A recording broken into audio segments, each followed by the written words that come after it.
Welcome to the KX Country Clubhouse. My special guest today, Jojo Mason. What's going on? What's up? How So you good doing? to see that smiling face.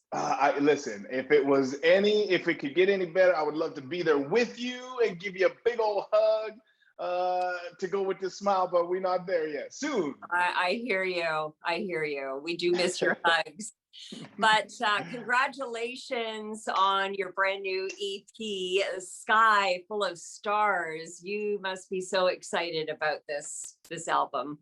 I am, Linda. This one, honestly, like I feel like I've really put my everything into this one, and especially during the pandemic, when it hit, and the uncertainty of I guess life itself. Me and my producer and my team, we went to work. We decided we was going to lock ourselves down in the studio and make sure we came up with some goals. So I feel like that's what we did. I feel like we knocked this one out the park, and I couldn't be more proud of my whole squad from one end to the other. I'm so proud of this one. So awesome. We are spinning Broken Umbrella. And I remember the first time I heard it, the lyrics resonated with me, because you think about the bad days that some of us have worse days than others. And there's been a lot of struggling, especially in the past year and a half. And you are talking about having that person to be the comforting and positivity. Yeah. And I just thought it was amazing. Well, here's the cool thing about this song. It can be interpreted a few different ways, right? Like, it doesn't have to necessarily be that person that you may be in love with. Like, I got you covered. It could be anything. It could be anybody. It could be. Listen, I've talked to my friends. I always tell my friends this when we become best friends. Your BS is my BS, and my BS is your BS. So if you're going through it, guess what? We're going through it together. And I feel like everybody needs that, right? So I think we crushed that with this song, and I'm super pumped that people are gravitating towards the lyrics, especially because that's exciting to me. Yeah, it is a really special song. What I was wondering too with this brand new EP, do you find that you have found maybe a new niche, or do you find that your songwriting changes all the time? Well, I just love collaborating with so many different people, right? There's lots of great, talented writers out there that are able to say things sometimes better than I am. So to be able to collaborate with these people that just have this incredible way with words is so nice. It's so nice to be able to do that, right? And for this EP, I feel like that's exactly what we've done. Is we've collaborated with the right people. I finally feel like I have found my sound, and I found like I remember I said we've had tons of interviews before. I remember we did one long time ago. One of the things I wanted to do was bring soul into country music. I wanted to do country soul, and I feel like I feel like we nailed it with this one, and I want to continue to. Right? Yes. I want to continue to keep going down this road. I found my lane, I found my lane, and I'm going to keep going down and until people don't want to hear it no more. But I'm pumped about this one, and I feel like that's what we're trying to get. We're trying to get that, that country soul rolling. Well, you have such a great energy in itself. And when you go out on stage, you just come to life, and everybody just gravitates towards that vibrance about you. And I guess recently you did have a CD release party, so to speak. So you were back on stage. Oh. How did it feel performing live again? It was wild. We've had a couple of shows over the last few months, and it's been unbelievable to be in front of people. And you know that I listen, I'm not good at many things, but when I'm on that stage, I Yeah.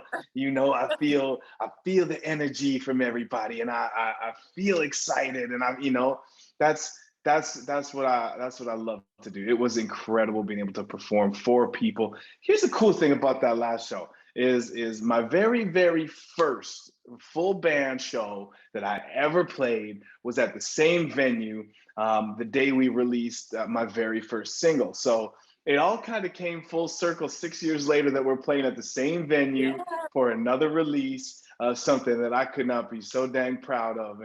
It's just a real cool full circle moment for me. So That I'm pretty is. pumped about it, and I don't ever want to stop playing for people. So as long as I keep doing that, yeah, I'm a happy boy.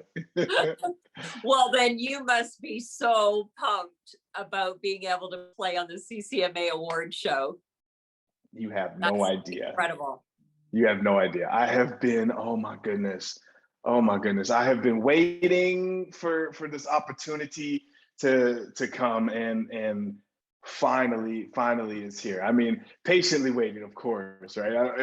The people that have been playing the show for years are all friends of mine, and people that I look up to in this game. So to be able to, to follow in their footsteps, and to get an opportunity like this on my bucket list. I'm gonna check it right off after this weekend. It's gonna be insane.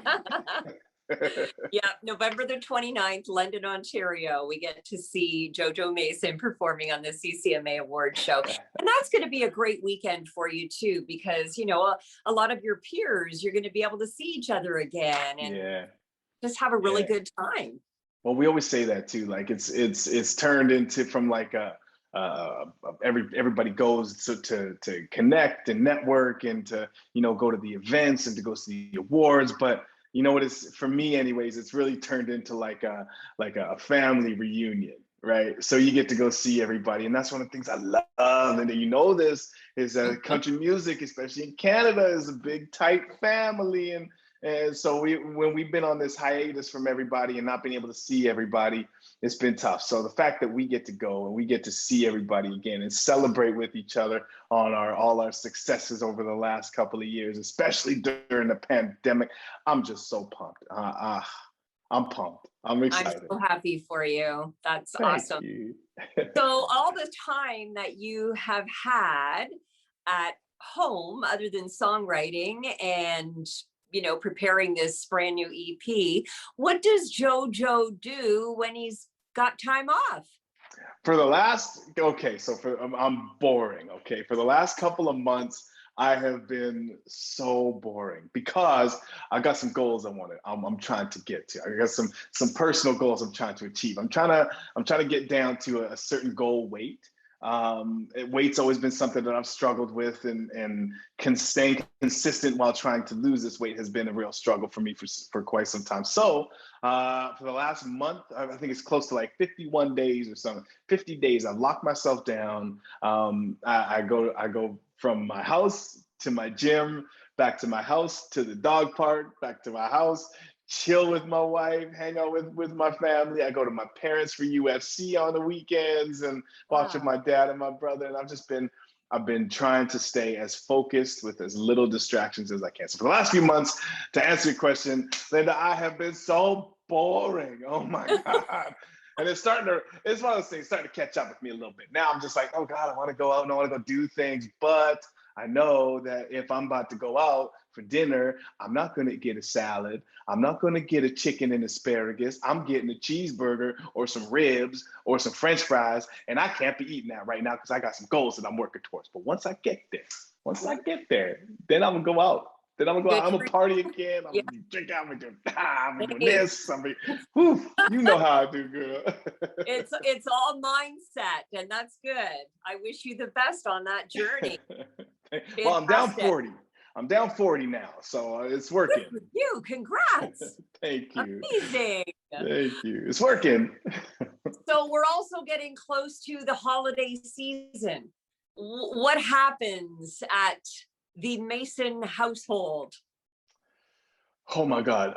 What doesn't happen? Now we got my brother. My brother had a couple of kids about 5, 6, 7, 8 years ago. I can't remember. I don't know how old these kids are now, but now it's about them. And that's the most exciting thing for me is I get to spoil these kids rotten. I get to go shopping like I'm the kid. I get to buy a bunch of stuff that I would want as a kid to give to them so we can play. And oh my God, I can't wait to spend time with these kids and spoil the heck out of them. And not only that, but just to spend as much time with the people that I love that are in my little circle. So I can't wait to just spend as much time with them and have an excuse to spend time with. You shouldn't need one, but sometimes we do, and this is mine. So I'm gonna take full advantage and spend as much time with my loved ones as I can, because you never know.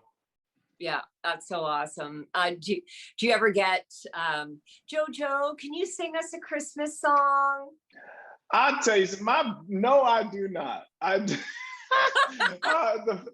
If I got something like that at my house from my brother or my dad or my mom, it wouldn't happen. There's no way. But my nephew, he listens to me all the time. He's I think he's what, say 5 or 6. He the youngest one. His name's Marcus. He's the sweetest little guy. I heard him whisper to his mom. So my sister-in-law, so I heard him whisper. You think Jojo ever sing? Is Jojo ever gonna sing for us or something? So a song came on. I pulled him in real close. I wrapped him up in a headlock, and I started singing like the ABCs to him and something like that. So I'm excited to hang with these kids and like I said, just spend some time. That's awesome. Are you a Netflix fan? Do you watch any series? What's top on your list?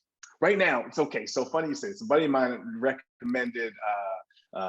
I'm not sure if you're familiar in the sports world with a guy named Colin Kaepernick, but he put out a show. Called Colin in Black and White, and it was so crazy. It's a short series, but it's about his life, and he was the guy who in the end made it to the NFL, and he was the first Black guy to take a knee during the anthem. So it talks a little bit about that, but mostly it talked about him growing up and his life and the things that he went through as an adopted, as a Black kid adopted into a white family.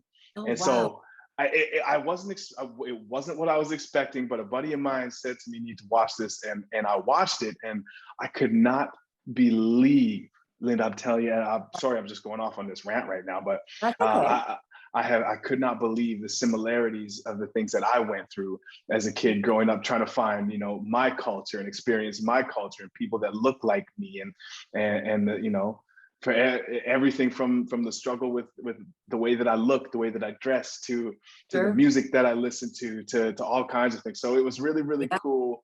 And the last episode, for some reason, as motivational as it was, it just had me in tears this morning. I finished that this morning, and it was so powerful. So that one, I'm going to rewatch that one again. And it's only about 4 or 5 episodes, but I would check it out. I think everybody. I'm going to put it on my list now. Yeah. Congrats on the EP again, Jojo, and thank you so much for being here. Linda, you take care of yourself, girl. I'm going to see you soon, okay? Bye. Bye, everybody. Thank you for joining us today in the KX Country Clubhouse.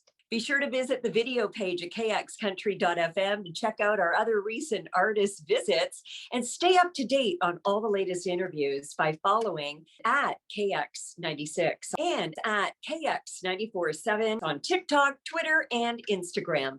We'll see you next time in the KX Country Clubhouse.